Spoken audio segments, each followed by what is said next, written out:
प्रिय बंधु, एक बार फिर से हम हाजिर हैं अच्छी और ज्ञान की बातें लेकर। पूरी दुनिया में पक्षियों की 10,000 से ज़्यादा भी प्रजातियां पाई जाती हैं।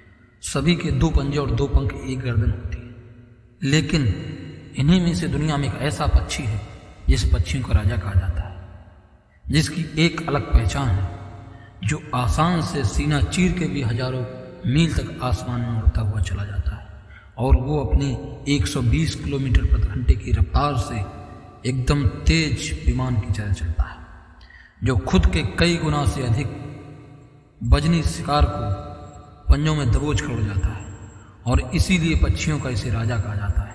जी हाँ, हम बात कर रहे हैं पक्षियों के राजा बाज की। बाज इतना ऊंचा मुकाम हासिल करता है और अपनी ट्रेनिंग अपने बच्चों को और अपने पुनर्जन्म की वजह से अपने बच्चों को साहसी बनाता है। अगर आप भी इस दुनिया के एक मुकाम हासिल करना चाहते हैं, एक बाज की तरह अपने परिवार को पालन करो। बाज बनने का पूरा सफ़र आपको जानना बहुत ज़रूरी है, क्योंकि 25 से 30 की उम्र में आने तक लोगों को रिस्क लेने से डर लगता है, लेकिन बाज जीवन की शुरुआत रिस्क से बहुत भरी होती है। जिस उम्र के बाकी पक्षियों के बच्चे सिर्फ चींची करना सीखते हैं, उस उम्र में एक मादा बाज अपने बच्चों को पंजों को दबोच कर हजारों मीटर आसान से ऊंचाइयों तक उड़ती है और अपने बच्चों को एक संघर्ष की जिंदगी में डालकर आगे कैसे बढ़ाती है, उसे बताने के लिए कि तेरा जन्म आसमान का सीना चीर के उड़ने के लिए हुआ है। तेरा जन्म पक्षियों के बादशाह बनने के लिए हुआ है। जमीन से हजारों मील ऊपर ले जाकर मादा बाज अपने पंजों में उसे छोड़ देती है। इससे यहीं से उसकी जीवन की पहली शुरुआत कहते हैं, जो उसके जीवन को संघर्ष और पक्षियों का राजा बनाती है, एक स्वाभिमान भरा जीवन जीने का रास्ता देती है। उसकी हाई रिस्क ट्रेनिंग, जो चूजा जमीन की तरफ तेजी गिरने लगता है, धीरे धीरे वह नीचे आता है और उसके पंख बंधे होते हैं, नीचे आने लगता है। नीचे आते आते वो पंख फड़फड़ाने लगता है।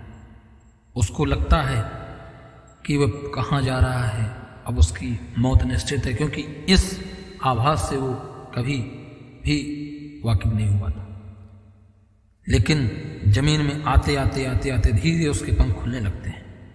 अभी तक उड़ना नहीं सीखा है, वो जमीन से ऊपर होता है। ऐसा लगता है कि कुछ ही सेकंड में उसका जीवन समाप्त हो जाएगा, लेकिन अचानक एक तेज हवा के झोंके के साथ एक पंजा उसे अपनी गिरफ्त में ले लेता है और वापस आसमान में उड़ता चला जाता है। वह पंजा होता है उसकी माँ का। जी हाँ, जो उसको पंजे को लेकर उड़ रही है। उसकी ये ट्रेनिंग तब तक चलती रहती जब तक वो उड़ना नहीं सीख जाता है। इतनी हाई रिस्क ट्रेनिंग होने के बाद इस दुनिया को एक बाज मिलता है। बारिश के वक्त जब सारे पक्षी आश्रय की तलाश में करते, तभी यही बाज अपने बच्चों को बारिश में आसमान को चीरते हुए ऊपर की ओर निकलता है और बादल से कहता है, तू बरस ले जितना बरसेगा, और फिर नीचे आकर चैलेंज करता है। एक बाज की उम्र लगभग 70 साल होती है। जब वह 40 साल का होता है, तब एक परेशानी उसकी ज़िंदगी में मौत बनकर आती है, जो आपकी परेशानियों की तुलना में बहुत बड़ी होती है, क्योंकि 40 साल की उम्र में बाज की चोंच इतनी मुड़ जाती है कि उस शिकार करने में उसे बहुत कठिनाई होने लगती है। उसके पंख भारी हो जाते हैं, छाती से चिपकने लगते हैं, जिससे उड़ना बहुत मुश्किल हो जाता है। उसके पंजे लंबे और नुकीले हो जाते हैं, जिसे वो शिकार करने से परेशान होने लगता है और सही से शिकार पकड़ नहीं पाता है। बाज के पास सिर्फ 3 रास्ते होते हैं। ये 3 रास्ते हैं वो मनुष्य के जीवन से जुड़े हुए रास्ते हैं। ये बाज के रास्तों में मनुष्य के रास्तों में अंतर है, लेकिन एक साथ ये रास्ते खुलते हैं। जो अपने शरीर को त्याग सकता है, या तो अपने शरीर को त्याग दे या गिद्ध की तरह छोड़े हुए भोजन पर निर्भर हो जाए। नंबर से 3 पे आता है सबसे कठिन और पीड़ादायक रास्ता, अपने आप को पुनः स्थापित कर फिर आसमान को दिखाना, सीना चीर के उड़ना। और वो तीसरे रास्ते को चुनता है, अपने पास सबसे ऊंची चोटी पर पहुंच जाता है, वहां पर अपना घोंसला बनाता है और फिर शुरू होता है उसी परेशानियों को जड़ से उखाड़ कर आसमान में उड़ने का सफर। वह अपनी चोंच वो चट्टान पर मार मार कर तोड़ देता है और लुहाऊ लुहान हो जाता है और इंतजार करता है कि नई चोंच कब आएगी। नई चोंच आने का इंतजार करता है। प्रिय बंधु, उसके बाद अपनी नई चोंच के और अपने पंजों को काट देता है। नई चोंच से अपने पंजों को काटता है, फिर इंतजार करता है कि नए पंजे उगेंगे और नुकीले होंगे, जिससे वह एक फिर से नया शिकार करने में ताकतवर हो जाएंगे। और फिर उसी चोंच से वह अपने एक एक पंख को शरीर से अलग कर देता है। फिर इंतजार करता है नए पंख उगने का और इस प्रक्रिया में उसे समय लगता है पूरे 5 महीने का, 5 से 6 महीने का समय लग जाता है।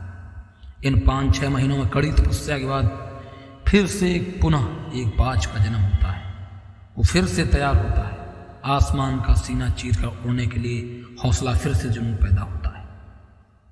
जो 3 रास्ते बाज के पास थे वही 3 रास्ते मनुष्य के पास है, आपके पास है। लेकिन कुछ लोग पहले रास्ते को चुनते हैं, परेशानियों से आकर अपनी आत्महत्या कर लेते हैं, सुसाइड कर लेते हैं। ज़्यादातर लोग दूसरे रास्ते को चुनते हैं, जो परेशानियों का बोझ ही समझते हैं, लक्ष्य को छोड़कर दूसरे के नीचे काम करने लगते हैं और नॉर्मल लाइफ जीने लगते हैं। अपने लक्ष्य से भयभीत होकर दूसरे के लक्ष्य को और उसके पदचिन्हों पर काम करने लगते हैं, साधारण जीवन जीने लगते हैं। और कुछ लोग वो भी होते हैं जो इस परेशानियों को लात मारकर बाज की तरह अपनी मेहनत के दम पर अपनी सारी परिस्थितियों से लड़ते हुए इस तरह से आसमान की बुलंदियों को छूते हैं। दोस्तों, बाज की यह ट्रेनिंग हमें जिंदगी में बहुत बड़ी सीख देती है। बाज कैसे अपने परिवार को, अपने बच्चों को सारी परेशानियों से लड़ते हुए दिखाकर, सीखकर एक सफल राजा, पक्षी राजा तैयार करता है। इसी प्रकार से मनुष्य अपनी सारी परेशानियों से वाकिफ होकर लड़ते हुए सपरिवार अपने परिवार के साथ ऐसे बाज की तरह ट्रेनिंग करनी चाहिए, व्यवहार करना चाहिए। अपने बच्चों को ऐसे अच्छे अच्छे गुण और शक्तिशाली प्रभाव और बातें और ऐसे कर्तव्यों को आकर्षित करना चाहिए, जिससे जीवन में हमेशा वह आगे बढ़ सके। ये बाज की ट्रेनिंग बहुत बड़ी सीख देती है।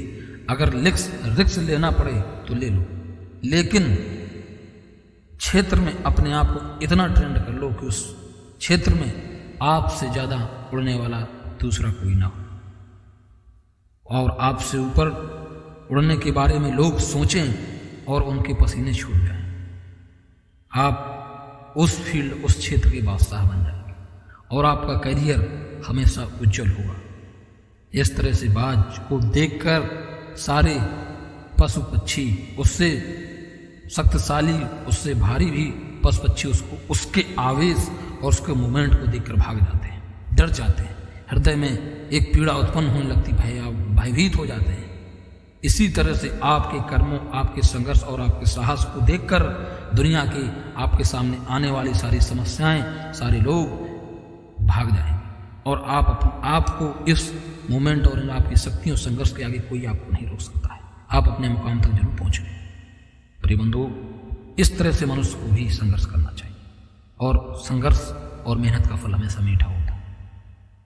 अगर आपको हमारा वीडियो, हमारी बातें पसंद आई तो प्लीज़ हमारे चैनल को सब्सक्राइब करें और वीडियो को लाइक जरूर करें। लाइक और कमेंट से हमारा माइंड आप अच्छी सी कहानी बनाने के लिए प्रेरित करता है और नए नए वीडियो के साथ हम हाजिर हों।